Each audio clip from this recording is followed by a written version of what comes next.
So we'll go ahead and get started. First of all, welcome back everyone who's on the call with us. We've been off for a couple of weeks and we are on a weekly cadence with Survive to Thrive, and we're going to be moving to every couple weeks through the rest of the summer.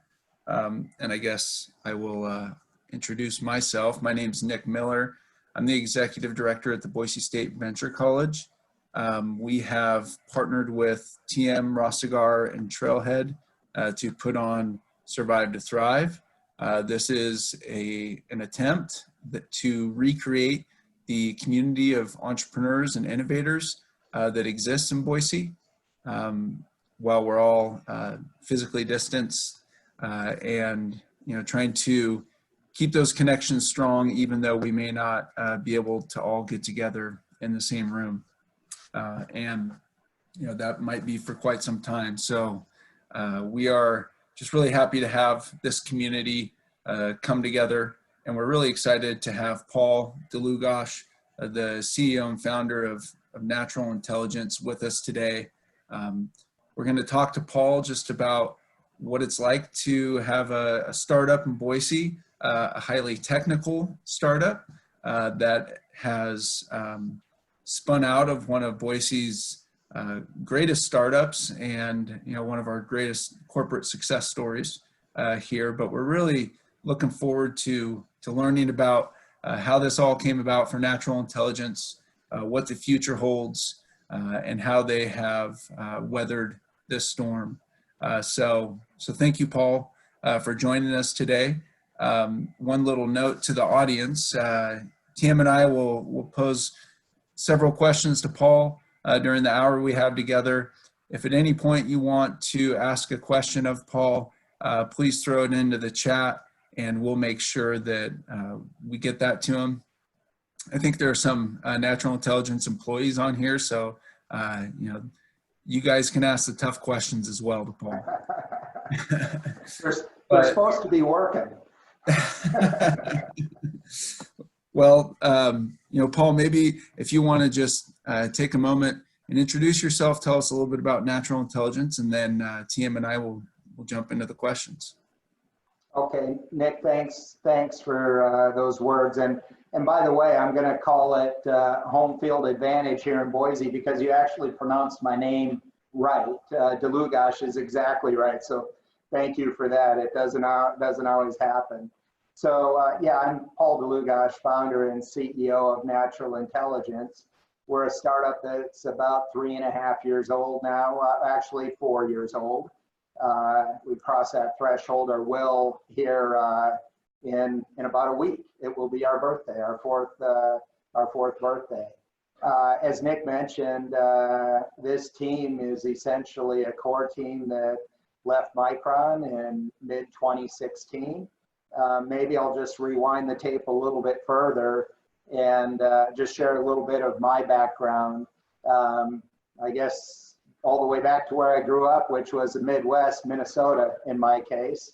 I got a degree in electrical engineering and started my career with Hewlett-Packard, my dream job down in Silicon Valley.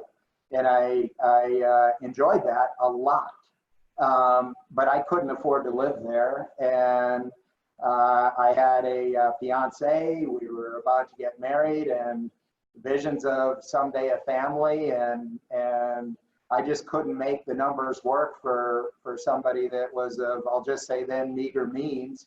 And so we got to move with Hewlett-Packard up to Boise's laser printer division.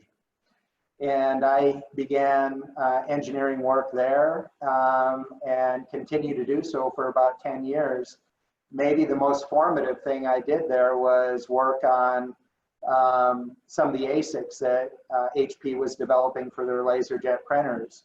And one in particular that involved combining memory and logic together sort of planted a seed in me about what might be possible if we were to do that in different ways. And after 10 years at Micron and developing some expertise there, I got a call from, at Hewlett-Packard, I got a call from the recruiters at Micron. You know, the Valley's pretty small from a tech community standpoint, and Micron and HP traded blows, you know, grabbing each other's people. And so they had a great job for me at the time to do just exactly what I mentioned a moment ago, work on a program to integrate two, at that time, very different kinds of technology to create some great new products. And without going into all the details, that was not a really very successful initiative at Micron, nor was it for anybody else that attempted to do such a thing. But all it did for me was make me more committed that there is a solution. There is a way to do this. Our first attempts weren't our greatest efforts, but there was really something that could be achieved. And so that opportunity came for me about 13 years ago when myself and some other really diverse but very talented people, several of which are on our team here now, were chartered by Micron to develop very high performance computing architectures. In other words, to try to solve some of the largest barriers in high performance computing that existed. And what a great job, you know, to get to work on something like that. And so we did. And it started really, it was the beginnings of ultimately the technology that we continue to develop here today. The path we took was circuitous, and innovation often is. But the greatest opportunity I think I'll have in my professional career is the opportunity we had to package this up and take it to start a brand new company here in Boise, Idaho. So Paul, let me just jump right in there. Your intro, without having rehearsed this, just chronologically perfectly fits in within the set of questions that I have. And so you shared with us sort of what planted the seed of this idea in you, and then you know, a decade goes by. Help us understand at what point you considered the idea of spinning out, of potentially, you know, leaving your job at Micron. I'm assuming you said it was a good job. Just share with us as a founder, so what sort of goes through your head as you're considering the idea of spinning out and leaving your job behind? Yeah, it wasn't necessarily a plan. I'd be lying if I said I hadn't started thinking about it much before it actually happened, because I did. You know, life in any corporate entity is anything but a guarantee about how things will continue to progress. But in our case, and just as a footnote, there's only so much that I can get into regarding our past history at Micron. But in a general case, what the circumstances that started to evolve was the technology as we had defined it was starting to migrate away from Micron's core semiconductor manufacturing expertise. And what I mean by that is, in the semiconductor world, just like, let's say, in the automobile world, there are some companies that are really good at building trucks and some that are good at building electric cars, although Elon Musk is trying to do both now. And then, you know, some people that build sedans. And so it's like that in the semiconductor industry. Micron is a world-class memory manufacturer. But for reasons related to the architecture that we had defined, it began to migrate more towards what's called a logic manufacturer, wanting to be built on the types of semiconductor manufacturing lines used by companies like Intel or AMD or NVIDIA. And so we had that kind of divergence happening. Now, Micron does build outside of its own fabrication facilities for certain products, so that was part of it. But then, you know, sometimes you're just also subject to the circumstances that exist. And for us to continue this development was starting to be capital intensive, you know, especially to take it outside of Micron. And so at a time when Micron had better uses for their capital to deploy on other more core products, it created a circumstance where we could begin talking about an exit for Micron. And it really happened right up near the end. I mean, had those circumstances not conspired that way, my vision was to stay inside Micron and build a really great product. Now, I will say this, Tim, and this is not a reflection on Micron, but had we stayed in any corporate structure, that's a certain kind of lifestyle. But the need to innovate was hyper increased as we left Micron. We were on our own, and it's innovate or die. And so things really changed for us when we left Micron, and that, I think, is a part of this story. Yeah, no, I appreciate that perspective. You know, since you mentioned you started your career at HP, I remember reading a business case on the Kitty Hawk at HP. Very similar circumstances where they decided to develop a product that wasn't their bread and butter, wasn't their core competency. But they decided to do it a little differently than you. They decided to spin the unit as a business unit off, but still keep it in-house. And what that meant was that business unit was subject to the standard metrics and performance expectations that HP had for their other business units.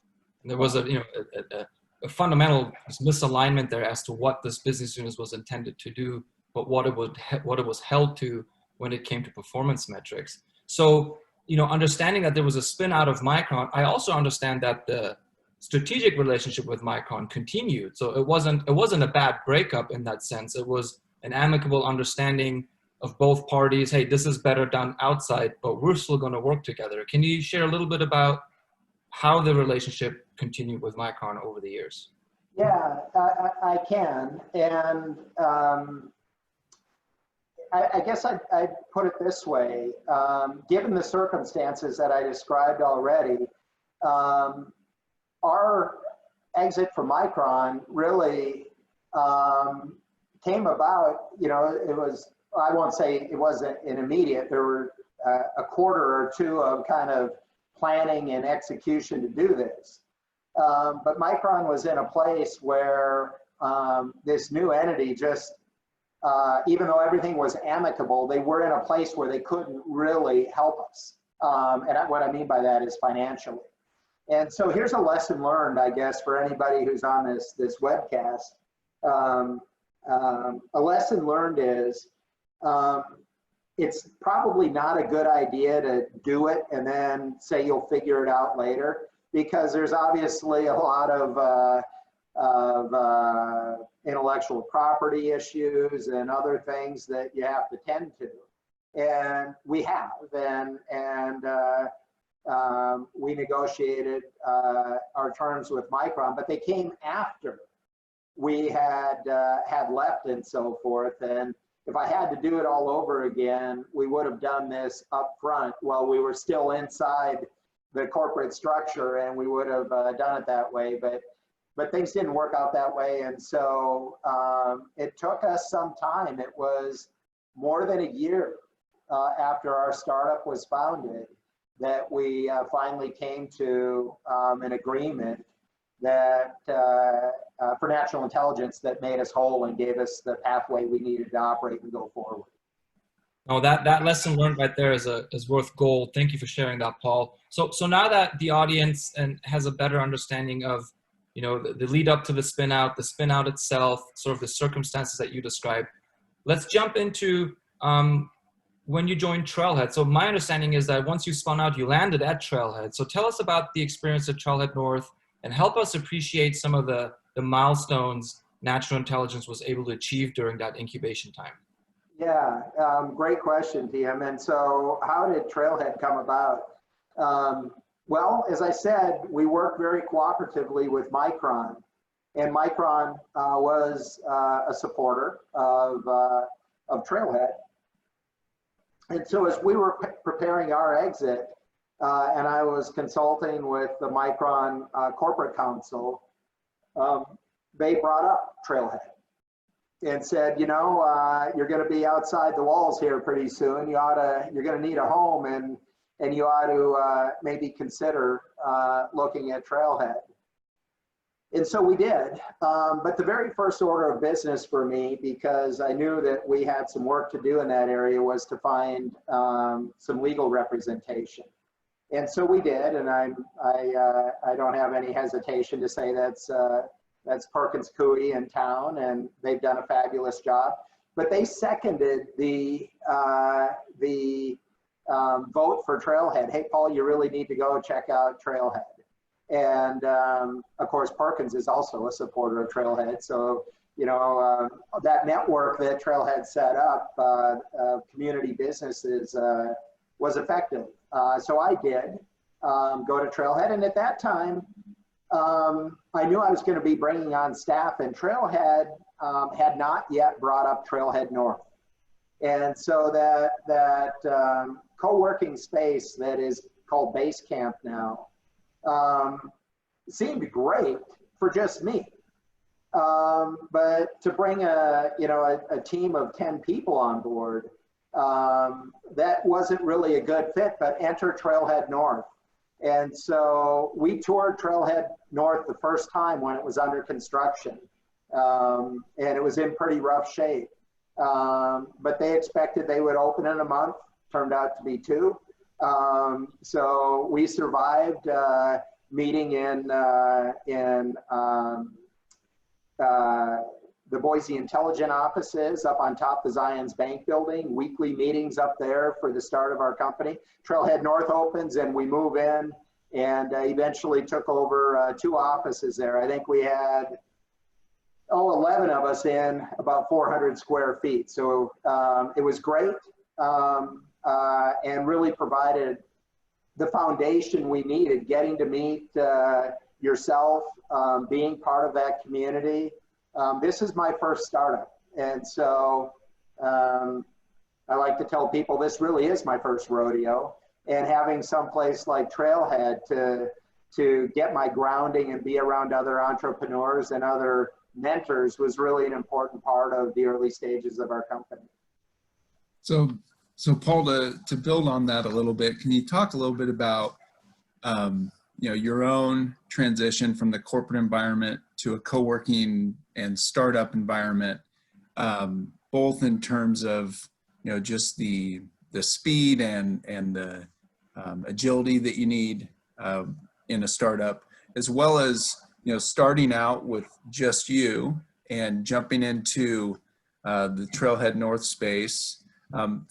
How did you go about building a culture within your startup that helped what may have been former corporate employees grasp onto the speed and the nimbleness that they need to make the startup go? Yeah, I think actually that is such a wonderful question. It really is. And it's one of the things that I would point to that maybe is the most important that I learned. And here's what I mean by that. I spent 30 years in the corporate world, a little more actually, prior to this startup. And when that's your frame of reference, you think you figured it all out pretty much. You know what the cadence is, the kinds of meetings you're going to have, who you're selling to or buying from, who you're partnering with, and everything just seems normal. And you carry that sort of confidence and comfort that you know what's going on when you leave that corporate environment. And virtually everything changes. And you think, how hard can this be? I've been in business before, and it's worked out pretty well. I've been fairly successful doing that. And so now the only difference is I get to be the boss. How great can that be? But it's what you don't know that really comes back to bite you. And I'll tell you this, Nick, it goes on today. It is, I would say, only in the last half of my career here in this startup that my eyes have been opened to the fact that I'm not in Kansas anymore, not even close, and that virtually everything is different. And it's not the typical things that you think about. They're different too. Just the pace. You know, we worked hard at Micron. Everybody up there works hard. And I remember a lot of, you know, 12-hour days up at Micron. That wasn't maybe as common. But people worked really hard. But being on your own, it's a whole different deal, and the energy comes from somewhere else. And maybe if I had to put my finger on it, I would say the energy comes from the fact that there's nowhere else to turn. You either get it done or you die, at least from a business context. In the corporate world, you're kind of shielded from that by several layers. And so, yeah, and if I may, the other thing I would add, and take a recent example.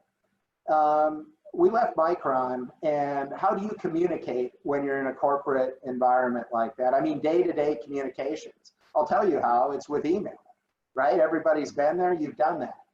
Okay, so now we're a Techstars company, and maybe we'll talk about that in a bit here.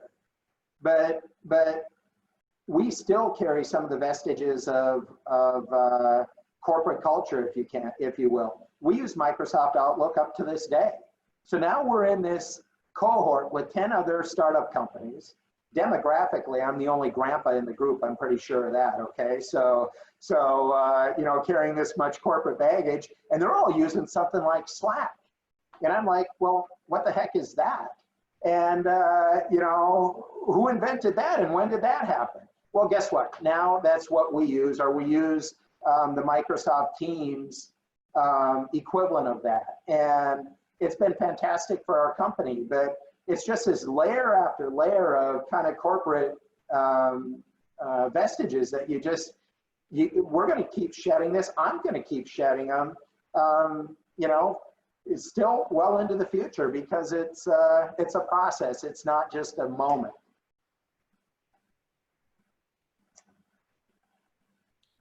Paul, you mentioned Techstars. I'm happy you mentioned that. I really want to get into that.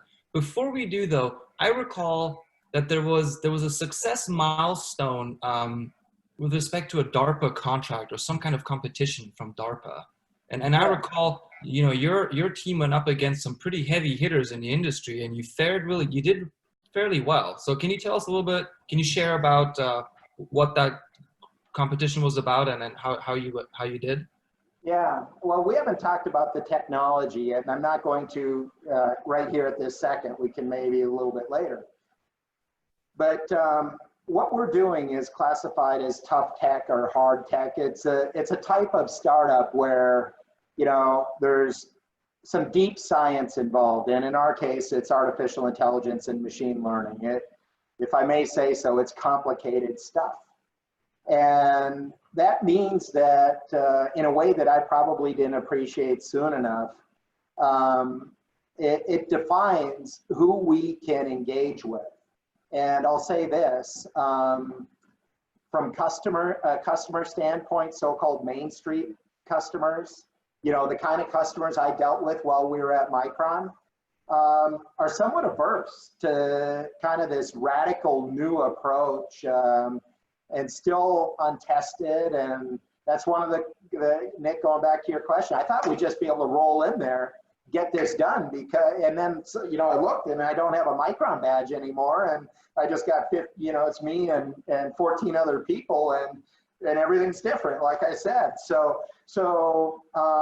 we started to recognize that the people who had the appetite for this kind of radical, new, but potentially much better sort of technology happened to be in the Defense Department or the defense contractors, you know, the big names, and some of the government agencies. One of them being, as Tia mentioned, DARPA.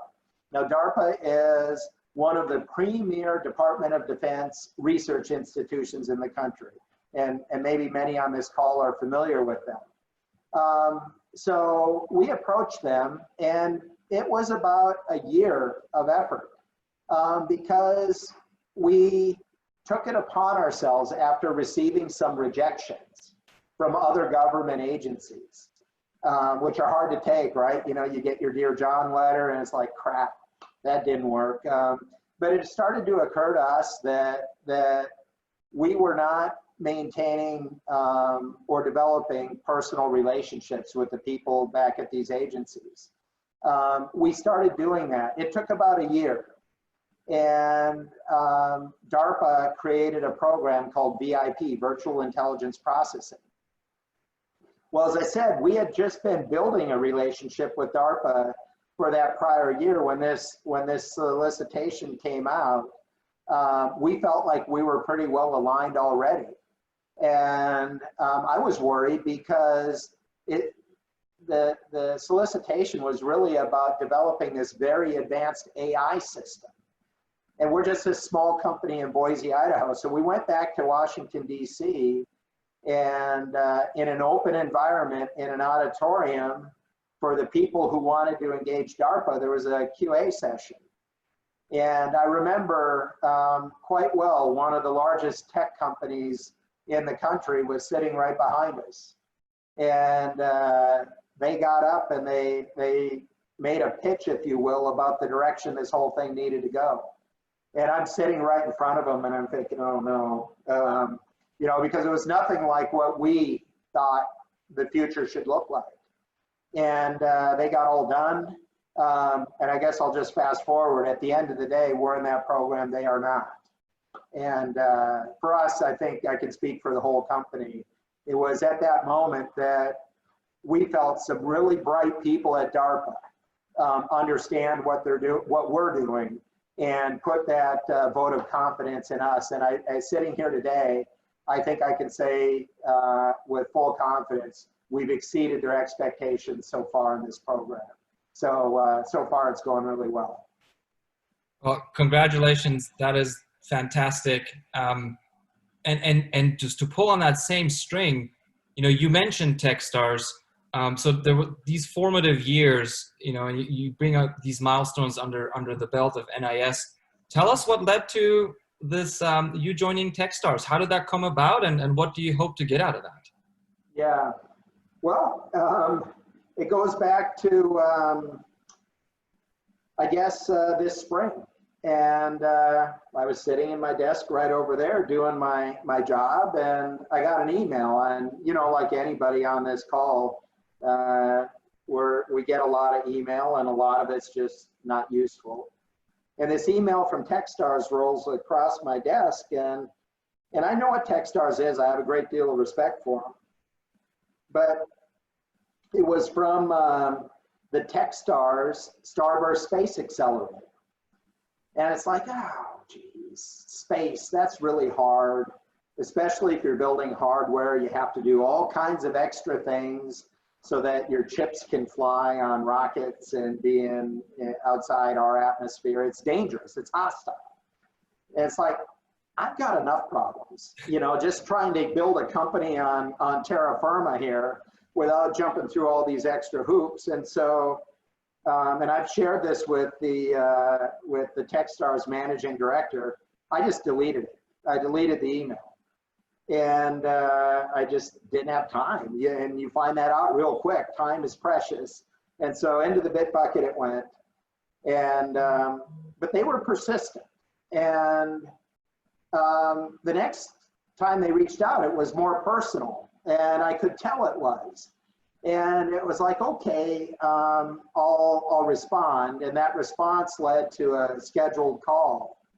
And I explained this aversion I had about space. Not that I wouldn't want to be there someday, but as a startup, you got to focus and you can't do everything. And through a series of discussions with Techstars, two things happened. Number one, I came to understand that with that program, it's not all about necessarily putting your chips in outer space.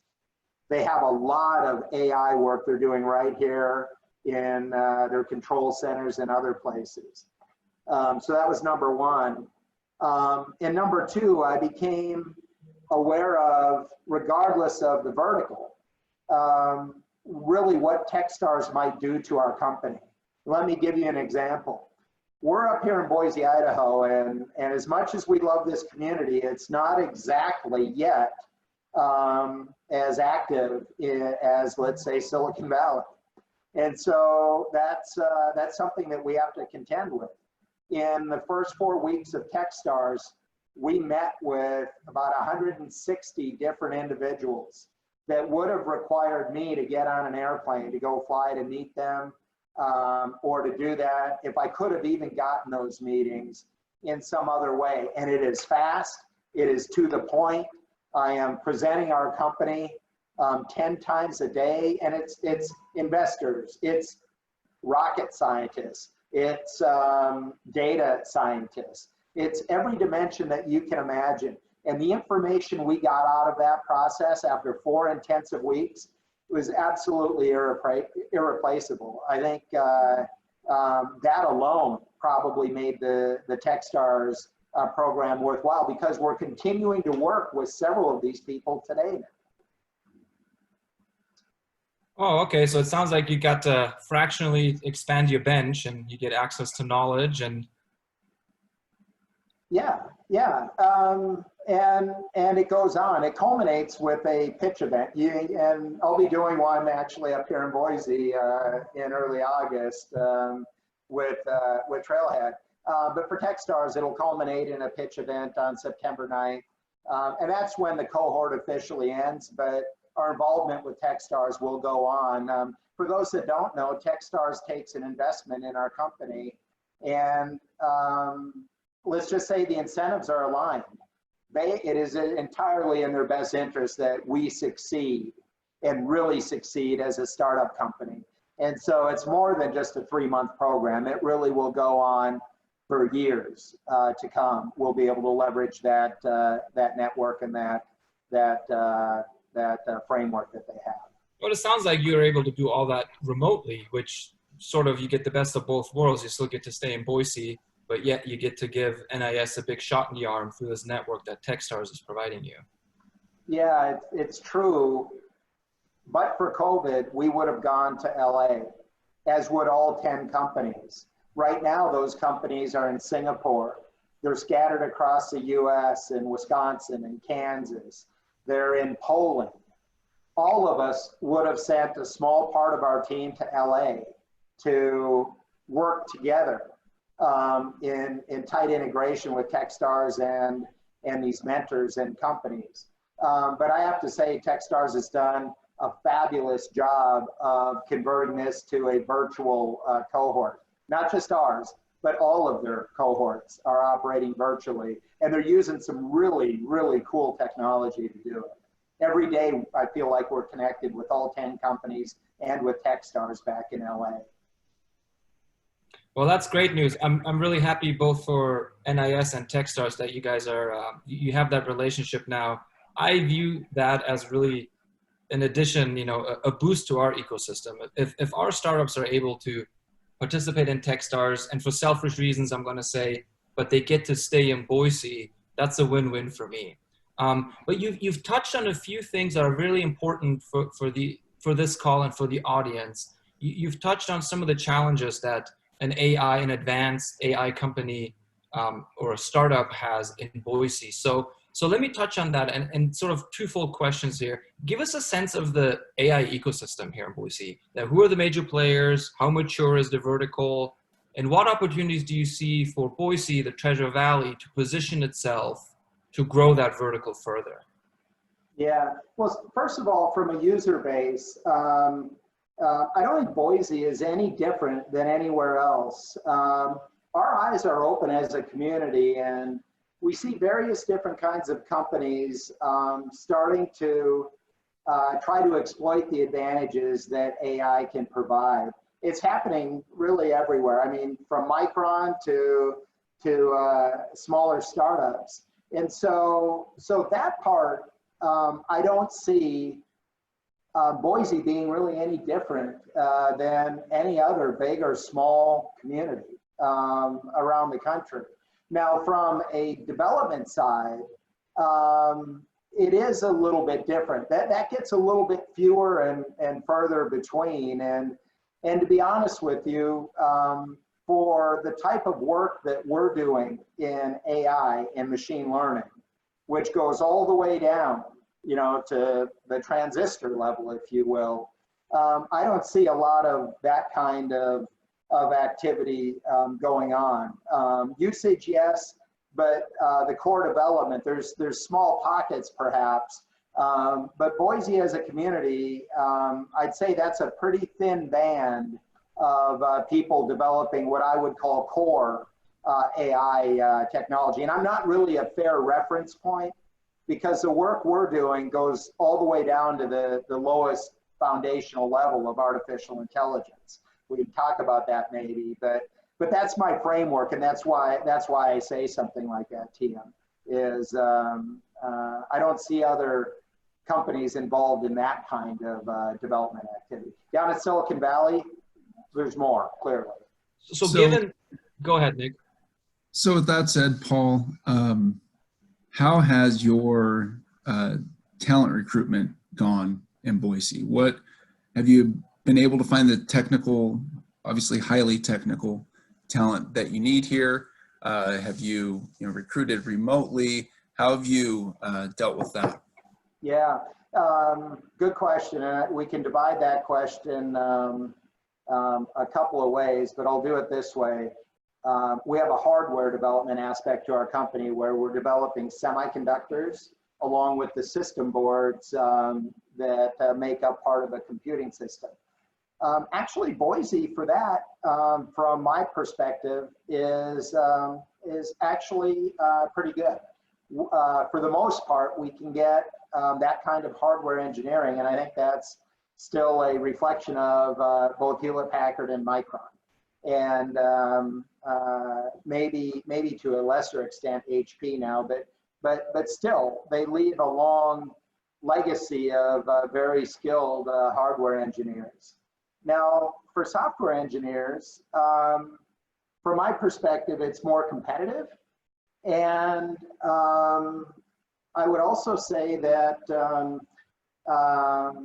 the inflow is less. I mean, we've only got so much capacity in our university systems, and local businesses are competitive for those candidates. And so while we've been able to staff everybody for the company, and we're only 15 right now, while we've been able to staff everybody locally, when we get into more serious scaling, one of the things we'll have to look at is whether or not we can continue to build a software engineering team here in Boise, or if we want to supplement that in some other region. And for us, there's a few candidate locations, but Salt Lake actually would be high on the list in terms of close proximity and brotherhood with Boise. But some other, not big metro areas, but other areas where there's good pools of talent. Does that answer your question, Nick? So talent being on the one side of the coin, the other recurring pain point, if you will, that we hear about is raising capital. And you mentioned you're going to pitch at Boise Pitch Night. Really excited to see that pitch, by the way. Can you tell us about, is there an open round, any terms you can share, and sort of what you hope to achieve with this round of funding? Yeah, yep, I'd be happy to. So what we've done so far is fund the company on convertible debt since inception up until this day. And the terms are pretty straightforward, I think, in most ways. The convertible debt, the key terms are a note with 6% interest and a 20% discount. By the way, as a footnote, I didn't know any better.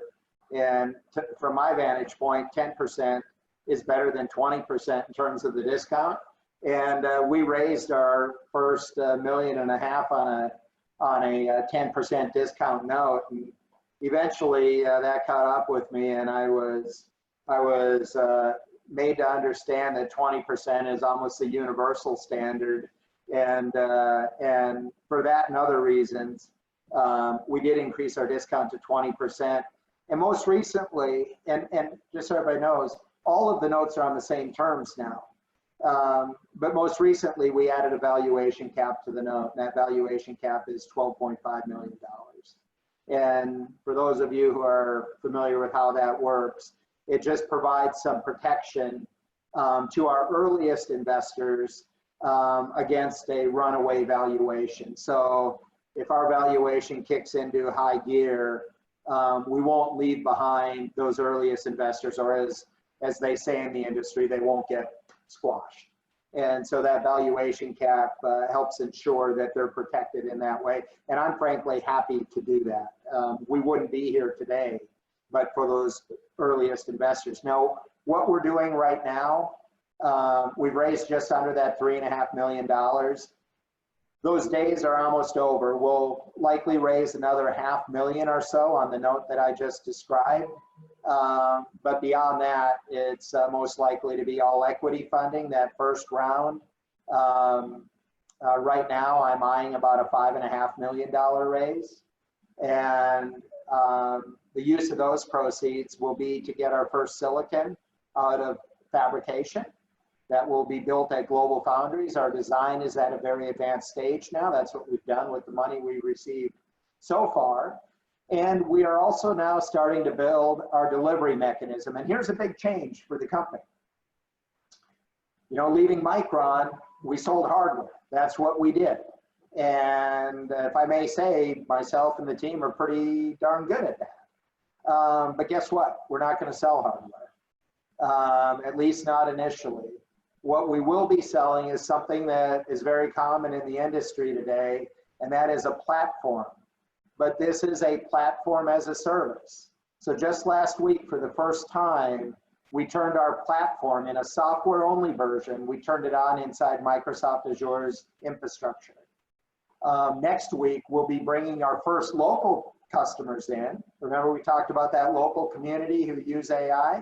We'll be bringing some of those local customers in, and they will start to get hands-on with this platform. We'll do a little training with them, and then they'll be able to go back to the workplace and start beating our system up and seeing for themselves the kind of results that they can get out of a natural intelligence platform.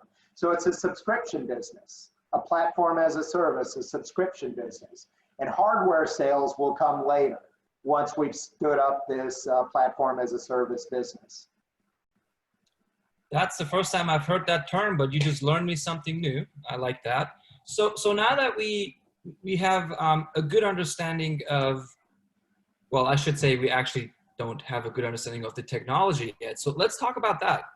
We've shied away during this conversation. We've called it complicated and complex. In layman's term, break it down to me. Talk to me like I'm a 5-year-old. What's different about the technology that you're working on and maybe some AI applications that me as a average Joe would have interacted with on my phone or on my Netflix account? Give me a sense of what is different. Yeah, I will. And by the way, again, the vestiges of corporate speak that we lose, it's been a multi-year process to get me to stop talking about the technology from an engineering perspective and start talking about it from the perspective of what it does for a customer, from a customer perspective. But you asked, so I'll put on my engineering hat for just a second, but we'll take it easy. Let me try this on you, Tia. You're sitting in some chair there today. Do you remember how you got there? Go, yes. You're muted. I do remember. Do you remember doing any mathematics, complicated mathematics to guide your butt into that chair you're sitting in right there? Do not recall any of that. Yeah, well, you wouldn't really, but the reality is you didn't do any in the way that today's machine learning and artificial intelligence systems do. So here's the simple way to describe our breakthrough.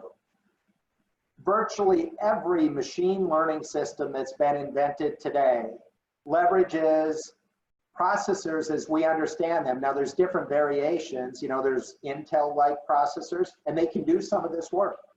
Even better, there's NVIDIA processors, and they can do more of this work more quickly. That's why NVIDIA is succeeding in AI and ML. But they're all doing mathematics. And guess what? There is not enough mathematical horsepower on Earth to take AI and machine learning where it needs to go. Let me give you a fun little fact.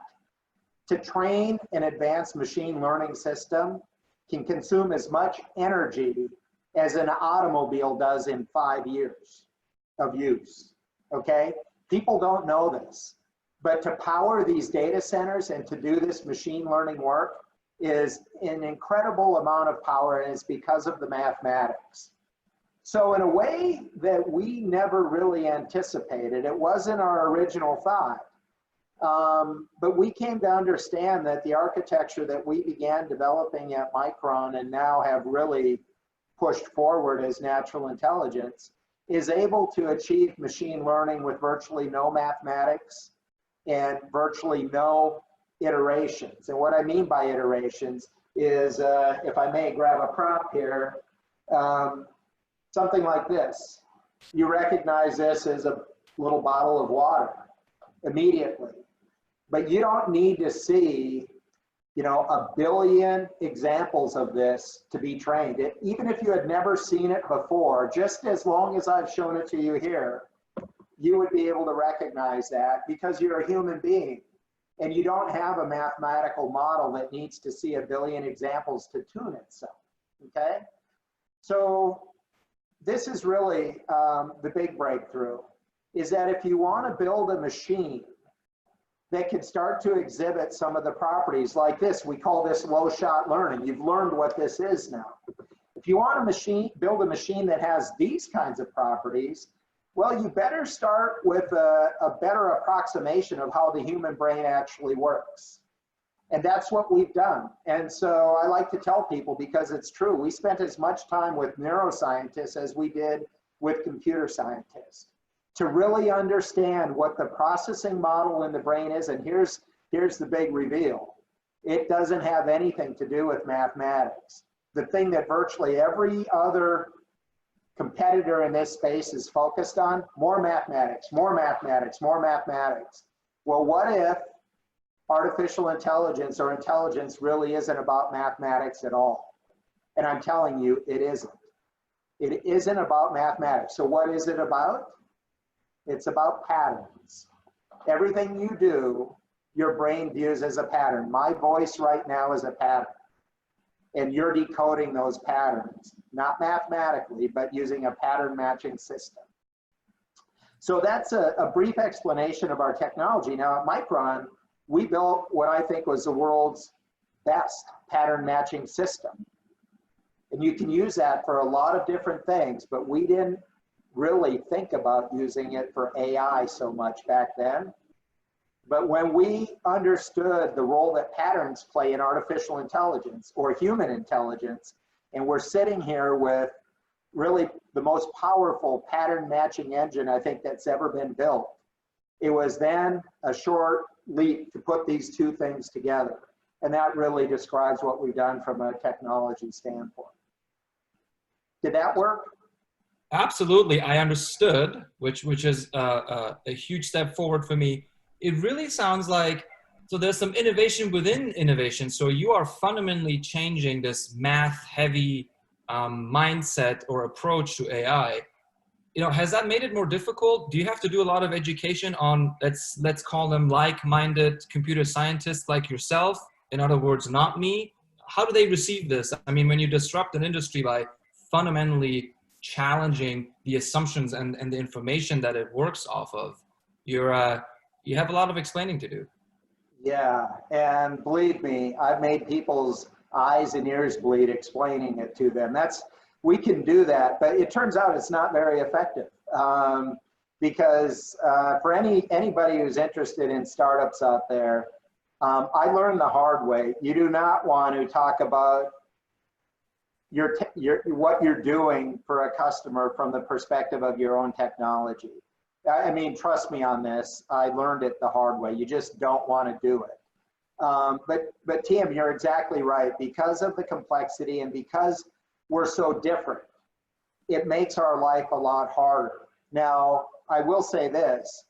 We're trying to abstract the complexity, and from a user interface standpoint, remember I mentioned Microsoft Azure, we're trying to make our system look just like the platforms that these data scientists are already using.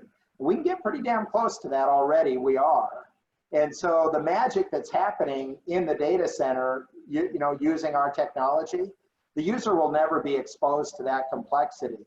But from raising capital, it changes things quite a bit. I think a lot of Main Street America and you know, we've talked with Jeffrey Moore, we talked with Clayton Christensen of The Innovator's Dilemma, who passed away recently, sadly. But we learned a lot about innovation and how to approach it at Micron, and we're learning more now.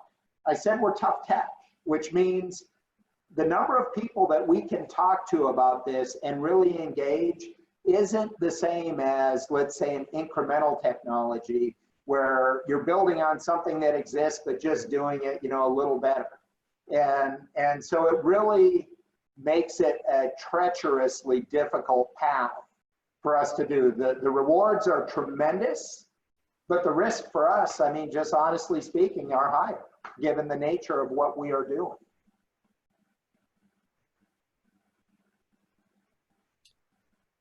Well, I applaud how far you've come. I will say the day when you explained to me from an end user perspective, you gave me an example of a patient receiving a result from a cancer test.